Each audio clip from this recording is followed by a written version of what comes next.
بسم اللہ الرحمن الرحیم۔ Welcome to English P S. آج کے اس کلاس میں آپ ایک نیا ایڈوانس انگلش سینٹنس اسٹرکچر سیکھنے والے ہیں جو اسپوکن انگلش کے لیے انتہائی امپورٹنٹ ہے۔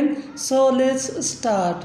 نہ جانے وہ اس کے ساتھ کیوں بیٹھا ہے، نہ جانے وہ کیا سوچ رہا ہے، نہ جانے یہ کیسے ہو گیا، نہ جانے وہ پچھلے رات کہا گیا تھا۔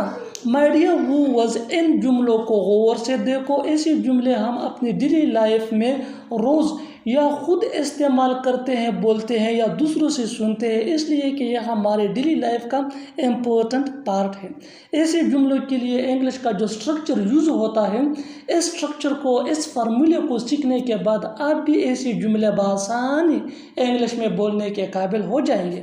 اور یہ اسٹرکچر انتہائی سمپل سادہ سا ہے۔ اسٹرکچر کچھ یوں ہے: WH word plus on earth plus helping verb plus subject plus main verb plus other ورب۔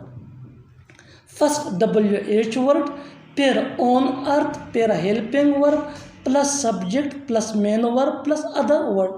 آگے ڈیٹیل سے سمجھاتا ہوں مثالوں کے ذریعے۔ نہ جانے وہ اس کے ساتھ کیوں بیٹھا ہے، نہ جانے وہ اس کے ساتھ کیوں بیٹھا ہے۔ Why on earth is he sitting with him?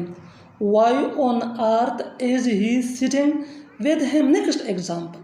نہ جانے وہ کیا سوچ رہا ہے، نہ جانے وہ کیا سوچ رہا ہے۔